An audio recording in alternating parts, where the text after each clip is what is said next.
Welcome to YouTube channel Jamnilal college. नमस्कार विद्यार्थियों, आज मैं मध्यकालीन भारतीय इतिहास के TDC 3 के सिलेबस के अनुसार चैप्टर 1 का सर्वे ऑफ सोर्सेज पे कुछ बताने जा रहा हूँ। मध्यकालीन भारतीय इतिहास को जब हम देखते हैं तो उसमें सोर्सेज के बारे में देखने के लिए हमें तत्कालीन समय के जो भी विदेश के आने वाले यात्री थे या भारत के रहने वाले जो विद्वान जिन्होंने अपनी लेखनी कला से उस समय के तत्कालीन भारतीय इतिहास के सामाजिक, आर्थिक एवं राजनैतिक परिदृश्यों का वर्णन किया है, उसी के आधार पर हम सर्वे ऑफ सोर्सेज को देखते हैं। इसमें मूल रूप से अल-बरूनी एवं उनके द्वारा भारतीय इतिहास पर जो बातें कही गई है वो महत्वपूर्ण है। उसके बाद इस कड़ी में नाम आता है कल्हण की राजतरंगिणी का, जिन्होंने राजतरंगिणी के माध्यम से तत्कालीन समय के जम्मू कश्मीर के राजनैतिक, सामाजिक, सांस्कृतिक क्षेत्रों का उल्लेखनीय वर्णन किया है। इसी कड़ी में अन्य नाम आते हैं वर्नी के,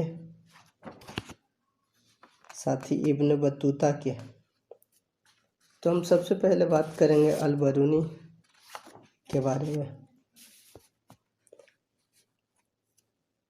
अल-बरूनी मध्य एशिया से आए हुए थे, जो मूलतः महमूद गजनवी के युद्धबंदी के रूप में जाने जाते हैं, जिन्हें युद्धबंदी बनाकर गजनी लाया गया।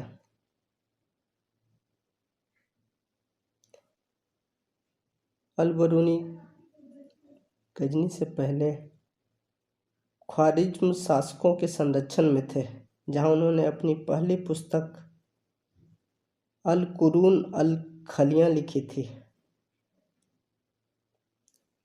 अल-बरूनी बहुत सारे भाषाओं के ज्ञाता थे, जिसमें संस्कृत, अरबी, फारसी,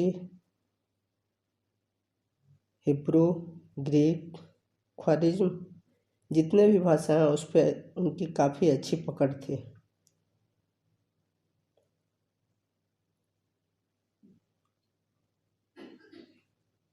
अल-बरूनी ने भारतीय इतिहास के संस्कृति एवं विज्ञान प्रौद्योगिकी का निष्पक्ष रूप से अपने प्रामाणिक सर्वेक्षणों में यह प्रस्तुत किया है।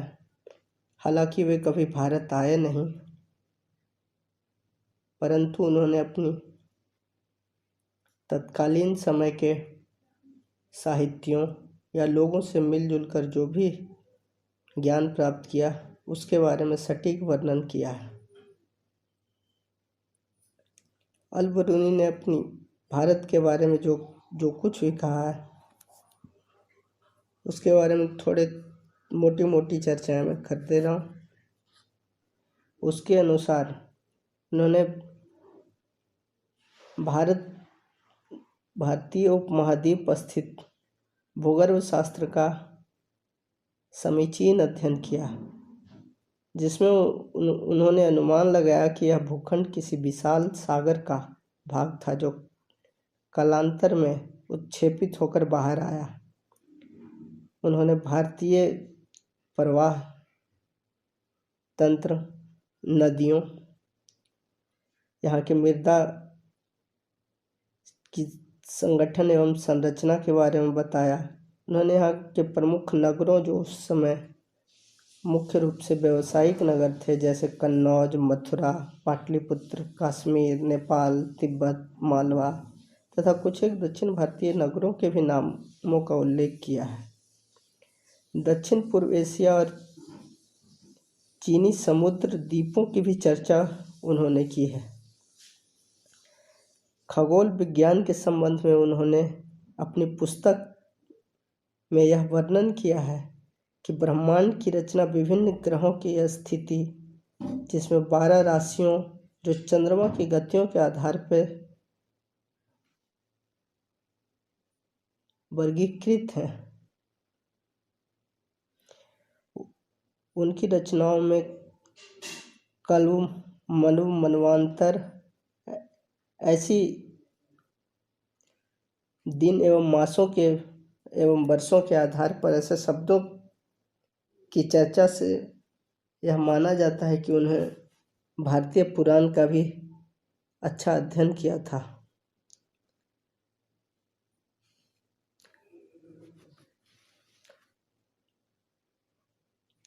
अल-बरूनी ने भारतीय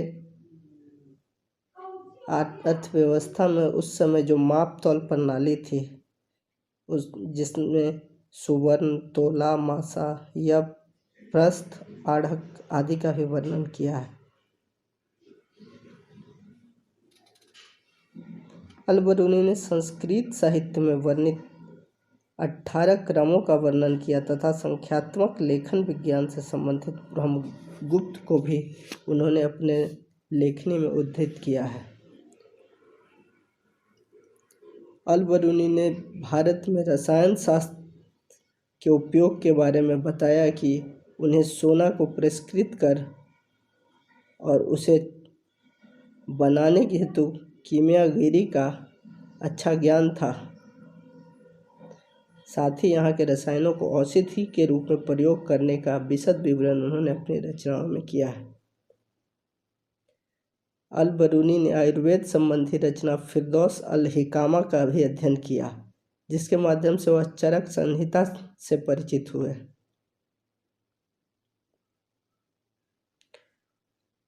अल-बरूनी का भारतीय इतिहास के संबंध में जो आर्थिक, राजनैतिक एवं धर्म दर्शन पर वर्णन है, उसके अनुसार उन भारत की सामाजिक संरचना, स्वरूप तथा वर्ण व्यवस्था मूल रूप से वैदिक सिद्धांतों पर आधारित थे।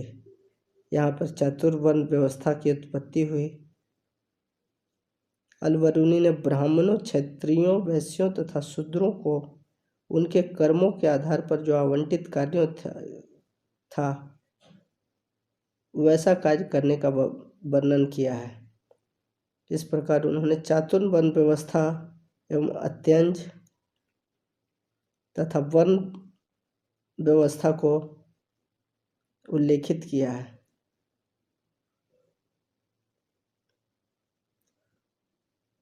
अल-बरूनी के अनुसार हिंदू दर्शन सभी जातियों के मोक्ष के अधिकारी माने जाते थे।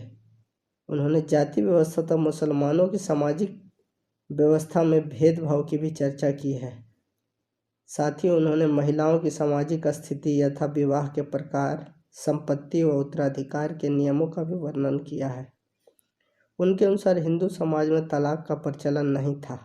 सती प्रथा, बहुपत्नी तथा बाल विवाह प्रचलित थे। विवाहित पुत्री को पैतृक संपत्ति में अधिकार नहीं था। वे अविवाहित पुत्री को यह अधिकार मात्र भाई की तुलना में 1/4 रूप से दिया जाता था। उन्होंने भारतीय धर्म, साथ ही यहाँ पे त्योहारों, शुभ मुहूर्तों या एवं धार्मिक आचारों की एवं व्यवहारों का भी वर्णन किया है।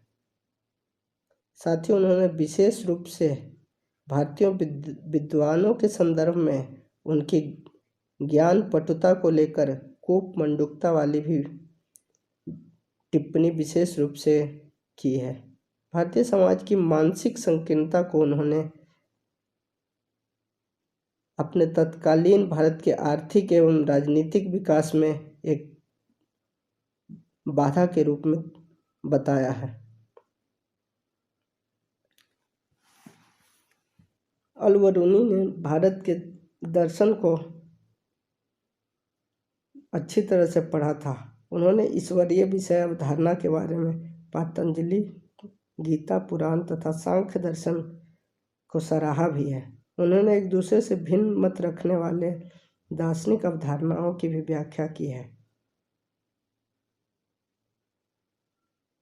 उनके अनुसार हिंदू संसार को 3 लोकों में, जिसमें स्वर्गलोक, नागलोक तथा मध्यलोक में विभाजित किया जाता था। मोक्ष की अवधारणा के संबंध में अलबरूनी का कहना है कि भारत में यहाँ के लोग मोक्ष को अज्ञानता का से मुक्ति पाने के रूप में देखते हैं और उनके अनुसार ज्ञान ही उनके द्वारा जीवन बंधन से मुक्त होकर मोक्ष पाने का एकमात्र जरिया है।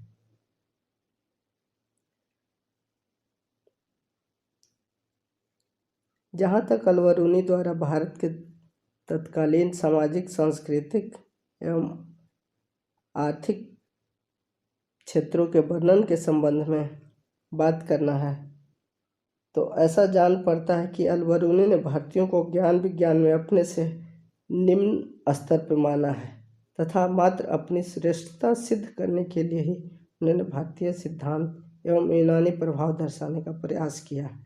जैसे कि भारतीय रसायन ज्ञान को जादू टोना तथा भारतीयों को जादूगर बताया, वह हिंदू मुसलमानों में भाषा, धर्म, दर्शन के संबंध में भी भेद पर जोर देते थे। सामाजिक संरचना व स्वरूप में इसी दृष्टिकोण के कारण कहीं कहीं अतिशयोक्ति रूप से उन्होंने वर्णन भी किया है। हालांकि मध्ययुगीन भारतीय इतिहास की उनकी जो भी रचना है वह एक प्रकार से प्रमाणिक रचना मानी जाती है।